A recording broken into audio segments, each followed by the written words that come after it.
अच्छा क्लास हमने कल पढ़ा था परफेक्ट कंपटीशन, उसकी कंडीशंस। फिर हमने पढ़ा इसकी ये प्राइस कैसे होगी, सप्लाई और डिमांड फोर्स तय करेंगी। फिर हमने पढ़ा कि एवरेज जो रेवेन्यू है ये इक्वल कैसे है, price EMR is equal to AR, ये कैसे है। ठीक है, ये हमने यहाँ पे पढ़ा था। ये 60 इक्वल है, ये कैसे है। तो आज हम पढ़ेंगे इसका शॉर्ट रन बिहेवियर कि परफेक्ट कंपटीशन के अंदर जो फर्म्स हैं उनका जो शॉर्ट रन जो बिहेवियर है वो कैसा होगा। तो इसके अंदर आपने ये अस्यूम करना है कि शॉर्ट रन मीन है कि यानी कि वो पीरियड होता है यानी कि जो कुछ अरसे के लिए होता है, क्योंकि 1 साल हो गया, ठीक है, या फिर 6 माह 8 माह। और उसमें जो होता है जो फर्म्स होती हैं वो चेंज नहीं होती, वो 2 माह हो सकता है, 3 माह हो सकता है। जैसे कोई भी जो फर्म है वो चेंज नहीं होती, लेकिन ना फर्म आती है ना जो फर्म है वो इंडस्ट्री को छोड़ के जाती है। फिर क्या कहते हैं जो फिक्स फैक्टर्स हैं, जो कॉस्ट वगैरह है वो भी क्या होती है, सेम होती है। और जो साइज़ होता है फर्म है वो भी चेंज नहीं होता, जो कॉस्ट जो फिक्स फैक्टर है वो भी जब सेम रहेंगे तो जो फर्म है वो भी, जो फर्म का जो साइज़ है वो भी चेंज नहीं होगा। तो उसको हम क्या कहते हैं, शॉर्ट रन बिहेवियर कहते हैं।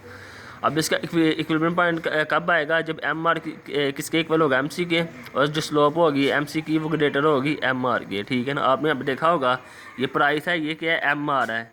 ठीक है, तो ये लाइन सीधी जा रही है और ये लाइन ऊपर जा रही है, ये MC है, ये MR है। ठीक है, ये दोनों के हैं, इक्वल हैं। फिर इसके बाद कहता है स्लोप ऑफ MC, ये स्लोप MC की, ये वाली स्लोप ये MC की, ये ग्रेटर है किससे, स्लोप ऑफ MR की। MR ये है, ये से ग्रेटर है। ठीक है, तो इसको हम क्या बोलते हैं, इक्विलिब्रियम पॉइंट बोलते हैं। फिर इसमें आता है आगे, इसकी पहली जो कंडीशन है सुपर नॉर्मल प्रॉफिट के, शॉर्ट रन के अंदर फर्म को सुपर नॉर्मल प्रॉफिट कब होगा। तो उसकी वो कहते हैं 3 केसेस हैं। पहला ये जब एवरेज रेवेन्यू ग्रेटर होगा एवरेज कॉस्ट के, टोटल रेवेन्यू ग्रेटर होगा टोटल कॉस्ट के, और जब मार्जिन रेवेन्यू इक्वल होगा MC के, तो उस वक्त फर्म को क्या होगा, सुपर नॉर्मल प्रॉफिट होगा। इसको मैं ड्रा करके बताता हूँ कैसे आपने ड्रा करना है, हमने बताना है। ठीक है ना, आपको पता है कि इकोनॉमिक्स में आपने वो असम्पशंस होनी है, उसको लेके तो आपने उसको ड्रा करना होता है। इस तरह यहाँ पे ऐसे ये है, ये क्या है, X है, ये इधर क्या आएगा Y, इधर क्या आएगा 0। ठीक है, एक हाथ से ज़रा मोबाइल पकड़ा हुआ है और दूसरा हाथ से मैं करूँ, उससे ज़रा मुश्किल पेश आ रही है, लेकिन अगर आपको किसी चीज़ की समझ नहीं आती आप पूछ सकते हैं। ठीक है, ये क्या है, उसकी प्राइस, रेवेन्यू और क्या है, कॉस्ट है ये। ठीक है, यहाँ पे हम लिखेंगे, ये हमने कल किया था, average revenue is equal to price. ठीक है ना, इसके बाद क्या है, यहाँ पे ये ऐसे क्वांटिटी ये है। तो हमने पहली कंडीशन क्या है इक्विलिब्रियम पॉइंट के लिए, या हमने यहाँ से लाइन खींचनी है, ये ऐसे ऐसे इस पॉइंट को क्या है टच करे इस तरह से, और ये सीधी जानी चाहिए, ऐसे सीधी जानी चाहिए ऐसे। तो उसको हम कहते हैं शॉर्ट रन। इसका मतलब है शॉर्ट रन और M और C यानी कि मार्जिनल कॉस्ट, यानी कि मार्जिन जो कॉस्ट है उसमें चेंज क्या आया ये बताता है। फिर हम लाइन ड्रा करेंगे MC, यानी कि ये इक्वल है, यानी कि यहाँ ये देख लें MR और जो MC है वो क्या है, इक्वल है। और जो स्लोप है इसकी ये बड़ी है किससे, MR के से। तो अब यहाँ पे हम देखेंगे, उसके बाद आपने यहाँ पे लाइन ड्रा करनी है इस तरह से, ये ऐसे। इसको आप क्या बोलेंगे, एवरेज कॉस्ट। ठीक है ना, ये तो फिर यहाँ जो आप ये टच करेगी उसको आप क्या करेंगे, A का पॉइंट दे देंगे, और यहाँ पे आप इसको ऐसे करके इसके साथ मिला देंगे। इसको आप क्या कहते हैं, B का। तो ये जो एरिया है इसको आप शेड कर देंगे इस तरह शेड। ठीक है ना, अब यहाँ पे अब मैंने आपको एक एग्जांपल दी थी कि एक प्राइस, एक यानी कि होंडा 70 है, उसकी जो प्राइस है वो कितनी है, 70,000, बस 60,000 हम कहते हैं कि 60,000 रुपये उसकी क्या प्राइस है, 60,000 रुपये की प्राइस में से। ठीक है ना, आप इसको क्या करते हैं, सेल करते हैं। जब आप इसको सेल करेंगे, ठीक है ना, 1 यूनिट को आप क्या करेंगे, सेल करेंगे। ठीक है ना, तो यू विल गेट 60,000। यह आपके लिए क्या है, रेवेन्यू। ये आपके लिए क्या है, रेवेन्यू, जिसे आप क्या कहते हैं, वसूली। ठीक है ना, तो 60,000 इधर आ गया। अब यहाँ पे आपकी जो कॉस्ट जो आई है, कॉस्ट ऑफ 1 यूनिट यानी कि बाइक, वो कितनी है, 50,000 है। क्या 50,000 रुपया लगा आपको एक वो उसका वो बाइक का।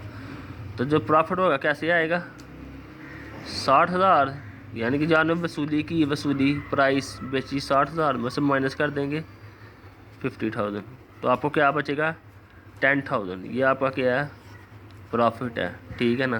तो यही यहाँ पे कहता है कि ये प्राइस है, ये क्या है इसकी, जो ये जो लाइन है ये वाली ये क्या है इसकी प्राइस है, ठीक है, रेवेन्यू है ये, ठीक है। ये क्या है 60,000, ठीक है 60,000।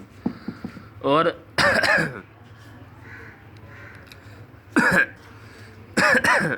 जो कॉस्ट जो आई है, एवरेज जो कॉस्ट आई है ये क्या है आपकी 50,000, ठीक है। जब इसको 60,000 को इसमें से क्या करेंगे लेस करेंगे, तो ये जो शेडेड एरिया है ये क्या है आपका 10,000 है। ये इसको आप क्या बोलते हैं प्रॉफिट बोलते हैं, प्रॉफिट है, ठीक है। तो ये चीज़ यहाँ पे वो बता रहा है कि पहली जो कंडीशन है वो क्या थी इसकी, एवरेज रेवेन्यू ग्रेटर हो एवरेज कॉस्ट के। तो आपने देखा होगा जिसका जो एवरेज रेवेन्यू है वो एवरेज कॉस्ट ये है, लेकिन आपकी जो एवरेज रेवेन्यू है वो ये है, एवरेज रेवेन्यू ये है, और जो एवरेज जो कॉस्ट है वो ये है। इसका मतलब एवरेज जो रेवेन्यू है वो 60,000 है, ज़्यादा है, और जिसकी जो एवरेज जो कॉस्ट है वो 50,000 है, ठीक है। तो उसका मतलब है कि ये वाली जो कंडीशन है average revenue is equal to average cost, ये भी क्या होगी पूरी होगी। फिर कहता है टोटल रेवेन्यू जब ये 1 यूनिट का जब होगा 1 यूनिट का होगा 1 यूनिट का, तो अगर टोटल यानी कि ऑल यूनिट्स का होगा यानी कि एवरेज टोटल यूनिट्स का जो होगा तो total revenue is total cost. जब एक ही यूनिट का जो रेवेन्यू है वो ज़्यादा है, ये वसूली आपको ज़्यादा हो रही है, कॉस्ट उसकी कम आ रही है, वसूली ज़्यादा है, 10,000 रुपये प्रॉफिट हो रहा है, तो उसका मतलब है टोटल जो यूनिट्स की जो टोटल रेवेन्यू होगा वो भी क्या होगा ज़्यादा होगा, ठीक है। तो ये भी पूरी होगी, ठीक है ना। और आपने यहाँ पे ये भी बताया इसको कि M R is equal to M C, ठीक है ना। तो ये भी बता दिया कि एम आर क्या है, ये एम आर है ये ऐसे, और एम सी ये है, ये भी क्या है इक्वल है। तो ये भी कंडीशन क्या होगी पूरी होगी। तो अगर एक यूनिट का अगर एवरेज जो रेवेन्यू है वो ग्रेटर है, तो उसका मतलब जो टोटल रेवेन्यू होंगे उसका भी जो यूनिट वो जो होगा वो जो टोटल जो रेवेन्यू होगा वो भी क्या होगा ग्रेटर ही होगा। तो और जो मार्जिन रेवेन्यू है वो इक्वल टू है किसकी एम सी की। तो इसका मतलब है कि जो शेडेड जो एरिया है वो क्या होगा आपका कि सुपर नॉर्मल प्रॉफिट क्या होगा, ये सुपर नॉर्मल प्रॉफिट क्या होगा, और फर्म कौन सा होगा, ये फर्म इज इक्वल टू ये वाला जिसको आप क्या क्या बोलते हैं, ये आपकी पी है, ये बी ए ई और पी, इसको मैं क्या बोलते हैं इसको, ये क्या आपका ई है। तो ये बी ए ई पी यानी कि 10,000 रुपये ये आपका क्या है प्रॉफिट है, ये आपने यहाँ पे बताना है। इसकी नेक्स्ट जो कंडीशन आती है नेक्स्ट वो क्या है नॉर्मल प्रॉफिट, ठीक है। मैं फिर कह रहा हूँ कि एक हाथ से मोबाइल पकड़ा हुआ है, दूसरे हाथ से मैं ये नोट कर रहा हूँ, तो ज़रा मुश्किल पेश आ रही है। तो अगर आपको नहीं समझ आती तो आप व्हाट्सएप पे मुझसे कॉल कर दें, तो फिर मैं आपको उधर बेहतर तरीके से गाइड कर दूँगा, ठीक है। नहीं समझ आती तो मैं दूसरी वीडियो भी मैं बना दूँगा। तो इसके लिए वो कहता है जो नॉर्मल जो प्रॉफिट है ये कब होगा नॉर्मल, तो इसमें अब जो कहता है कि M R is equal to क्या है, यानी कि एवरेज रेवेन्यू इक्वल होगा ए सी के, और जो टोटल रेवेन्यू इक्वल होगा टी सी के, यानी कि 60,000 रुपये की, यानी कि 60,000 क्या है यूनिट की क्या प्राइस है, तो आप 60,000 रुपये बेचते हैं तो उसकी जो कॉस्ट है वो भी 60,000 रुपये है। यानी कि मिसाल के तौर के ऊपर अब एक बाइक है, आपने 60,000 रुपये लगा के उसको बनाया है, ठीक है। तो अगर आप उसको 60,000 की बेच देते हैं तो क्या आपको प्रॉफिट होगा, नहीं, ज़ीरो प्रॉफिट होगा। यानी कि 60,000 की क्या है क्या माइनस कर देंगे 60,000, तो इसका मतलब है ज़ीरो, यानी आपका कोई प्रॉफिट नहीं होगा। तो इसका मतलब है इस केस में क्या होता है कि एवरेज रेवेन्यू किसको होता है कॉस्ट की, ये क्या है एवरेज रेवेन्यू है और ये क्या है एवरेज कॉस्ट है, ये तो दोनों के हैं इक्वल है, ये इक्वल है। तो इसका मतलब है कि क्या है नॉर्मल, तो इस जब कोई प्रॉफिट नहीं होगा तो उसको हम क्या बोलते हैं नॉर्मल प्रॉफिट बोलते हैं। इसको कैसे बनाएंगे, इसको हम ऐसे करके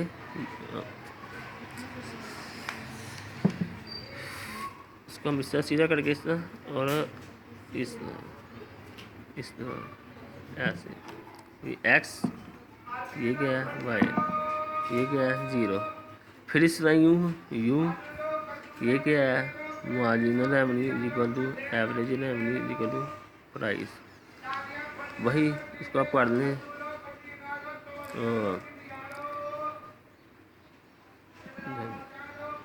प्राइस कॉस्ट रेवेन्यू प्राइस है। किसी भी यूनिट के ऊपर जाके ये ऐसे इक्वल टू ऐसे होती है, तो ये क्या आपका क्या हुआ है। फिर वही इक्वल बन सीधा यहाँ से खींच के आपने ये इसको टच करके ये आप ऊपर जाएगा। ये क्या है, SMC है, ठीक है। इसको थोड़ा सा ऐसे ऊपर करने से, लेकिन ये सब बाहर ना निकले कोशिश करें। अब एवरेज जो कास है ये क्या है, यहाँ पे इधर से आपने ऐसे पकड़ के ये ऐसे करना है इस तरह, और यहाँ से पकड़ के आप ये ऐसे करना है। ये क्या है आपका SAC। तो आपने ये बता दिया कि क्या है ये ओ क्या हुआ, यानी कि टोटल जो रेवेन्यू एक पॉइंट, ये भी मैं नोट कर दूँ ये ई। तो आपने यहाँ पे बता दिया कि दोनों चीज़ें क्या हैं, इक्वल है। तो टोटल रेवेन्यू है वो कितना है, ये OQEP, OQEP, और जिसका जो टोटल जो कास्ट है वो भी कितनी है, वो ये ACB क्या है, इससे टच हो रही है इसके OQE और P, यही क्या है इसका OQEP। तो इसका मतलब है कि टोटल रेवेन्यू किसके इक्वल है, टोटल कास्ट की। तो इसका मतलब है जो फर्म को क्या हो रहा है, नॉर्मल प्रॉफिट हो रहा है। तो ये हमने यहाँ पे बता दिया, यहाँ पे बता दिया, ठीक है। क्योंकि 60,000 क्या आपकी वसूली है, और जो कास्ट है वो भी क्या है, इक्वल टू 60,000 रुपये। जो कास्ट है वो भी क्या है आपकी, यानी कि कास्ट लागत, ठीक है। यानी कि आपको जो लागत जो आ रही है वो 60,000 रुपये है, और वसूली यानी कि जब आप बेच रहे हैं वो भी आपकी क्या है, वसूली भी आपकी क्या है 60,000 रुपये, दोनों क्या है इक्वल आ गए हैं। तो अब इसको क्या आएंगे, नॉर्मल प्रॉफिट बोलेंगे। फिर हमने यहाँ पे बताना है ये सुपर नॉर्मल, आगे आएगा नॉर्मल लॉस कब होगा, ये उस वक्त होगा जब कास्ट जब बढ़ जाएगी, एवरेज जो कास्ट है वो बढ़ जाएगी इसकी प्राइस से। तो फिर क्या होगा, उसको नॉर्मल लॉस होगा। यानी कि एवरेज जो कास्ट है नहीं है ना, 1 यूनिट बाइक की वो कितनी है, 70,000। लेकिन जो रेवेन्यू है वो रेवेन्यू प्राइस है वो कितनी है, 60,000। तो जब प्रॉफिट है, जब आप 60,000 में से माइनस करेंगे कितना, 70,000, तो क्या आ जाएगा -10,000। तो 10,000, तो ये क्या है, लॉस है, ये लॉस है। यानी कि एवरेज जो कास्ट है ये क्या है, इंक्रीज़ कर गई है, ठीक है। यही वो चीज़ यहाँ पे बता रहा है, आप इसको ड्रा करके बताना है। ये इस तरह और ऐसे ऐसे ऐसे, तो इसको आप ऐसे रख लेंगे सीधा ऐसे। ये आएगा marginal revenue is equal to average revenue is equal to price. इधर मैं वैसे टाइम कम है इसलिए मैं प्राइस का मैंने लिख दिया था। इधर आप ऐसे करके इधर क्या आएगा, क्वांटिटी आएगी, इधर का आएगा 0। फिर वो आपने ऐसे ही करना है, ये जो इसकी है इसके ऊपर ऐसे रख के ये माइनस ऊपर ले जाना है, SMC। यहाँ पे आपने बताया है जो कास्ट है, एवरेज कास्ट है वो क्या ज़्यादा है, तो इसका मतलब है आपने एवरेज जो कास्ट है इसको ऊपर से करना है ऐसे, ये ऐसे यहाँ पे कहने इस तरीके से SAC, ठीक है। इसको आप क्या कहेंगे, कहेंगे ए पॉइंट, ठीक है ना। ये आपका क्या है, इक्विलिब्रियम पॉइंट है, ठीक है। लेकिन आपको पता ना टोटल जो कास्ट होती है, टोटल कास्ट वो किस में कास्ट होती है, fix cost plus variable cost. Fix cost है ना, फिक्स कास्ट वो तो इसकी ये है, एवरेज कास्ट है वो क्या है, इंक्रीज़ कर गई है, जो कि क्या है 70,000 रुपया। लेकिन फर्म ने किसी तरीके से जो इसकी वेरिएबल कास्ट है ना, इसको क्या कर लिया है, हमने ये बताना है किसने क्या कर दिया, फर्म ने किया है सेव किया, बचाया। ये सुना इसकी एवरेज कास्ट, यानी कि इधर से आएगी, इधर से, और ये ऐसे हो के ऐसे हो जाएगी। तो जो एवरेज वेरिएबल जो कास्ट होती है, ठीक है ना, जो वेरिएबल कास्ट वो सामने किसी ना किसी तरीके से उसको क्या कर दिया, बचा लिया, ठीक है ना। मिसाल के तौर के ऊपर बंदे कम कर दिए, जो लेबर है उसको कट कर दिया, या फिर बिजली का इस्तेमाल कम शुरू कर दिया। तो किसी ना किसी तरीके से फर्म ने जो एवरेज वेरिएबल जो कास्ट है, फिक्स कास्ट तो बढ़ गई, लेकिन जो वेरिएबल कास्ट है वो भी इसके अंडर ही है, ठीक है। फर्म ने इसको बचा लिया है, ये ठीक है। तो इस सूरत में क्या होगा, जो फर्म होगी उसको क्या हुआ तो उसको लॉस ही है। लेकिन जो वेरिएबल जो कास्ट है वो कंसिडर किया गया कि उसने किसी तरीके से मार्केट में सर्वाइव रहने के लिए तो ये एसेट को सेल कर दिया, या फिर उसने वो लेबर को कम कर दिया, बंदे फारग कर दिए, या फिर उसने यानी कि कुछ कोई ऐसा कर दिया कि उसकी जो एवरेज वेरिएबल जो कॉस्ट है वो क्या हो जाएगी, उसने सेव कर दी है। तो इस सूरत में क्या होगा, तो टोटल रेवेन्यू है, टोटल रेवेन्यू है वो कितना है, O Q E P, O Q E P. Total cost कितनी है, वो क्या है, ओ क्यू ए बी, यानी कि ए ओ क्यू ए और ये पॉइंट क्या है, बी है। इसका मतलब है यानी कि मिसाल ये क्या है 60,000 है और ये क्या है 70,000 है। तो कॉस्ट ज़्यादा है, प्राइस है जो वसूली हो रही है कम हो रही है। तो इसका मतलब है 10,000 क्या है, इसका क्या है, ये जो शेडेड एरिया ये क्या है, इसका लॉस है, नॉर्मल, इसको आप क्या कहेंगे, नॉर्मल लॉस। लेकिन जो फर्म है वो मार्केट के अंदर ही रहेगी, क्यों, क्योंकि वो अपनी जो वेरिएबल कॉस्ट है उसको सेव कर दी है, सर वेरिएबल लॉस है। तो उसको क्या कहेंगे आप, पी ई ए बी, ठीक है, शेडिड एरिया जो कि क्या है -10,000 है ये, ठीक। इसके बाद आपने बताना है शट डाउन या हैवी लॉस कब आएगा। जब एवरेज कास्ट भी बढ़ जाएगी और वेरिएबल कास्ट भी एम आर के रेवेन्यू के इक्वल आ जाएगी, तो उस सूरत में क्या होगा, इसको शट डाउन प्लांट कि अब जो फर्म है वो मार्केट में सर्वाइव नहीं कर सकती, ठीक है। इसको मैं इधर ये तो इस सूरत में क्या होगा, बल्कि इसको ये भी हम कैसे ड्रा करेंगे, इस तरह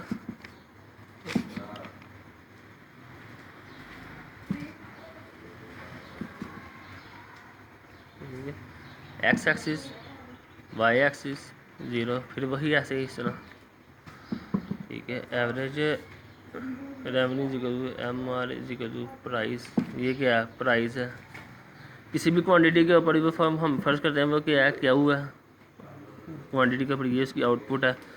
फिर वही करेंगे हम मार्जिन कॉस्ट, इसको ऐसे एस एम सी, हमने क्या क्या है, जो एवरेज जो कॉस्ट है वो ग्रेटर है किससे, एवरेज रेवेन्यू से। तो ये क्या है, एवरेज रेवेन्यू, एवरेज रेवेन्यू है वो भी क्या है, ग्रेटर है, सेम इस तरह, यानी क्या है, ये क्या है, शॉर्ट रन एवरेज कॉस्ट, ये भी क्या है, ग्रेटर है। और हमने बताया कि जो एवरेज जो वेरिएबल जो कॉस्ट है ये वाली, इसमें तो था ना एवरेज वेरिएबल कॉस्ट नीचे थी, ठीक है ना, लेस थी, लेकिन इसके अंदर क्या है, एवरेज वेरिएबल कॉस्ट इक्वल आ गई है। तो ये हम यहाँ पर ड्रा करेंगे इसको, ये क्या है, एवरेज रेवेन्यू, यानी ये इसका, तो वेरिएबल कॉस्ट इसकी क्या आ गई, ये ऐसे और ये ऐसे, तो आप कहेंगे short run average variable cost equal आ गई, इक्वल आ गई। तो उस समय में क्या होगा, जो फर्म को क्या होगा, टोटल रेवेन्यू कौन सा है, टोटल रेवेन्यू, इसको शेड्यूल भी कर दें,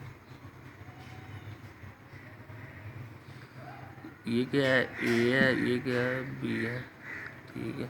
इसको शेड्यूल कर दें, तो टोटल रेवेन्यू क्या है इसका, O Q E P, total cost क्या है इसकी, ओ क्यू ए बी।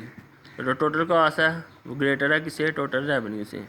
तो इसका मतलब क्या, फर्म को क्या हो रहा है, हैवी लॉस हो रहा है, पी ई ए बी, यानी कि शेडिड एरिया, ठीक है।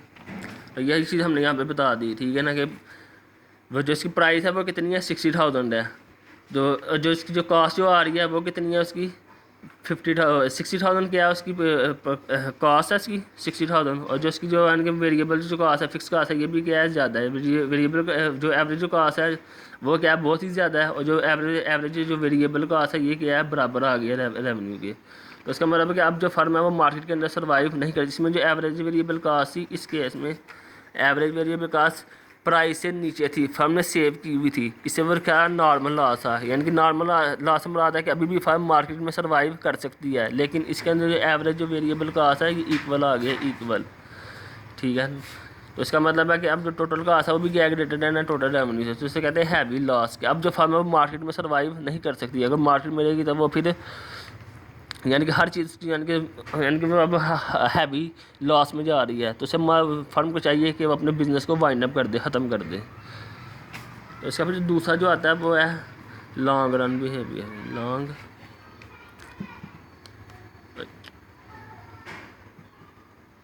रन बिहेवियर, ठीक है। उसमें कहता है जो लॉन्ग रन बिहेवियर है ये वो अरसा होता है कि 5 साल 10 साल 15 साल, ठीक है। तो कहता है इसके अंदर क्या होता है कि हो सकता है कि 5 साल 10 साल के अंदर मुल्क के हालात बेहतर हो जाएं, ठीक है। मुल्क के जो हालात है साजगार हो जाएं, गवर्नमेंट है वो टैक्स कम कर दे, ठीक है। तो इसे तो जो इकानमी है मुल्क की अच्छी हो जाए, क्योंकि 5 साल 10 साल का जो अरसा होता है ये बहुत बड़ा अरसा होता है। तो इसमें वो कहता है कि परफेक्ट कंपटीशन के अंदर जब लॉन्ग रन जब एनालिसिस होगा तो हमको कौन सा जो प्रॉफिट होगा, नॉर्मल प्रॉफिट। इसे हम क्या बोलते हैं, ये वाला प्रॉफिट, नॉर्मल प्रॉफिट। ये डायग्राम बनेगी ये वाली, ठीक है, सेम टू सेम ये वाली, सेम टू सेम ये बनेगी। तो हमने यहाँ बताया इन लॉन्ग रन यानी इन लॉन्ग रन फर्म्स इन